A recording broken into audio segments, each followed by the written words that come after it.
Buntut kontroversi Pondok Pesantren Al Zaitun, Majelis Ulama Indonesia akan mengeluarkan fatwa tentang paham keagamaan.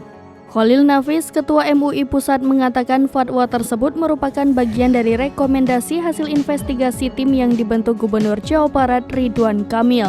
Khalil Nafis menuturkan pengkajian akan segera dilakukan untuk merumuskan fatwa tersebut. Pembahasan fatwa yang sedang menunggu hasil laporan resmi dari tim yang sudah dibentuk pihaknya. Sementara MUI mengaku telah mengeluarkan fatwa terkait ajaran Ponpes Al Zaitun soal khatib wanita.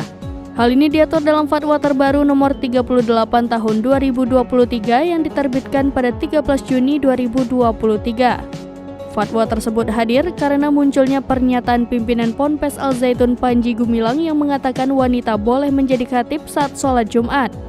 Dalam fatwa tersebut, kata Nafis, seorang wanita menjadi khatib untuk jamaah laki-laki hukumnya tidak sah atau tidak benar.